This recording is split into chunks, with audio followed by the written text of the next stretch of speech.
एक बार की बात है, एक बच्चा था। उसका कोई भी नहीं था। वह बहुत दुखी था। एक दिन वो एक संत के पास आश्रम में गया। संत जी से कहने लगा, बाबा, आप सबका ख्याल रखते हैं, लेकिन मेरा इस दुनिया में कोई भी नहीं है। क्या मैं आपके आश्रम में रह सकता हूँ? बालक की बात सुनकर संत बोले, बेटा, तेरा नाम क्या है? उस बालक ने कहा, मेरा कोई नाम नहीं है। तब संत जी ने उसका नाम रामदास रखा और आश्रम के सारे काम करने लगा। उन संत की आयु 80 साल की हो गई थी।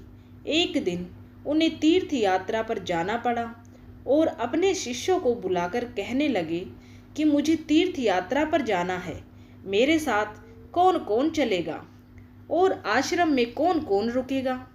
संत जी की बात सुनकर सारे शिष्य बोले कि हम आपके साथ चलेंगे, क्योंकि उनको पता था कि यहाँ आश्रम में रुकेंगे तो सारा काम करना पड़ेगा।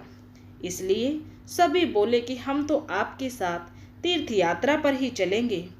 अब संत सोचने लगे कि किसे साथ लेके जाए और किसे आश्रम में छोड़ के जाए, क्योंकि अगर सभी साथ चल दिए तो आश्रम में काम कौन करेगा? आश्रम पर किसी का रुकना भी जरूरी था। बालक रामदास संत जी के पास आए और बोला, बाबा, अगर आपको ठीक लगे तो मैं यही आश्रम पे रुक जाता हूँ।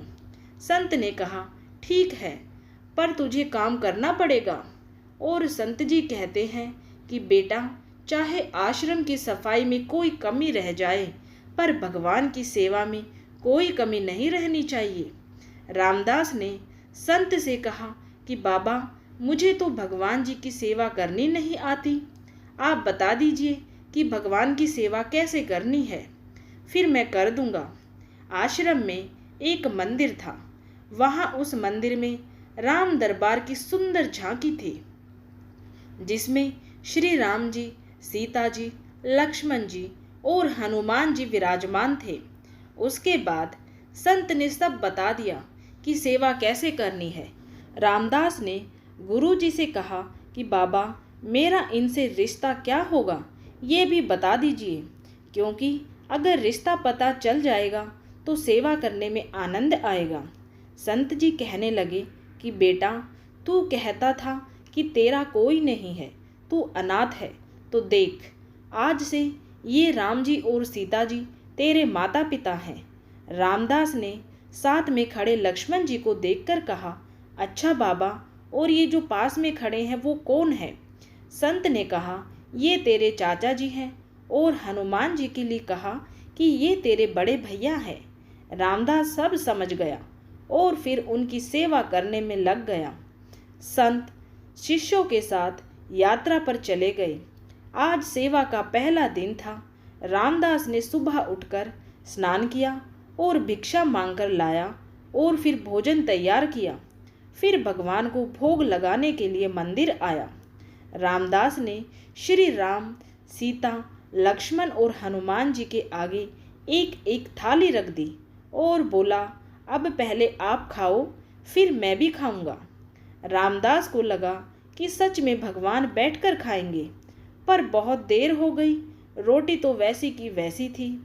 तब बालक रामदास ने सोचा, नया नया रिश्ता बना है तो शर्मा रहे होंगे। रामदास ने पर्दा लगा दिया। बाद में खोलकर देखा, तब भी खाना वैसा का वैसा ही पड़ा था।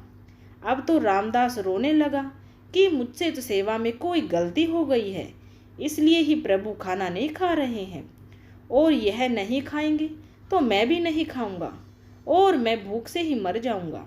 इसलिए अब मैं मर जाऊंगा, क्योंकि गुरुजी पूछेंगे तो मैं उन्हें क्या जवाब दूंगा। रामदास मरने के लिए पहाड़ की ओर जाता है। तब भगवान श्री राम जी हनुमान जी को कहते हैं, हनुमान, जाओ उस बालक को लेके आओ और बालक से कहो कि हम खाना खाने के लिए तैयार हैं। हनुमान जी जाते हैं और रामदास कूदने ही वाला होता है कि हनुमान जी पीछे से पकड़ लेते हैं और बोलते हैं, क्या कर रहे हो? रामदास कहता है, आप कौन? हनुमान जी कहते हैं, मैं तेरा भैया हूँ। इतनी जल्दी भूल गए? रामदास कहता है, अब आए हो?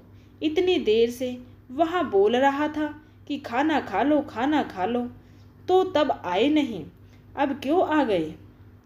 तब हनुमान जी बोले, पिता श्री राम का आदेश है, अब हम साथ बैठकर खाना खाएंगे। फिर राम जी, सीता जी, लक्ष्मण जी और हनुमान जी साक्षात बैठकर भोजन करते हैं।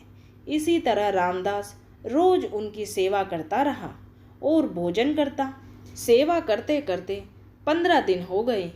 एक दिन रामदास ने सोचा कि कोई भी माँ बाप हो, वो घर में काम तो करते ही हैं, पर मेरे माता पिता तो कोई काम नहीं करते, सारे दिन बस बैठे बैठे खाते रहते हैं। मैं ऐसा नहीं चलने दूंगा।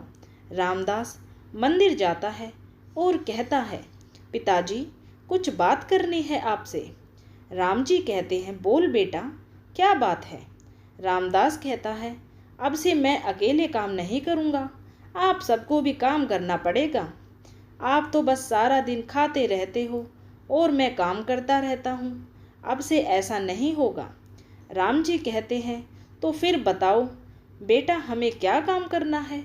रामदास ने कहा, माताजी अब से रसोई आप संभालिए और चाचा लक्ष्मण जी आप सब्जी तोड़कर लाएंगे और भैया जी आप लकड़ियाँ लाएंगे और पिताजी आप कथा बाँचने की सेवा लीजिए। सबने कहा, ठीक है। अब सभी साथ मिलकर काम करते हुए एक परिवार की तरह सब साथ रहने लगे। कुछ दिन बाद वो संत तीर्थ यात्रा से लौटे तो सीधा मंदिर में गए और देखा कि मंदिर से प्रतिमाएं गायब हैं। संत ने सोचा कहीं रामदास ने प्रतिमा बेच तो नहीं दी। संत ने रामदास को बुलाया और पूछा, भगवान कहाँ गए? रामदास भी अकड़ कर बोला कि मुझे क्या पता, रसोई में कहीं काम कर रहे होंगे। संत बोले, ये क्या बोल रहे हो? रामदास ने कहा, बाबा मैं सच बोल रहा हूँ, जब से आप गए हो ये चारों काम में लगे हुए हैं। वो संत भागकर रसोई में गए और सिर्फ एक झलक देखी कि सीता माता जी भोजन बना रही हैं, राम जी कथा बाँच रहे हैं। तभी अचानक वह चारों गायब हो गए और मंदिर में विराजमान हो गए।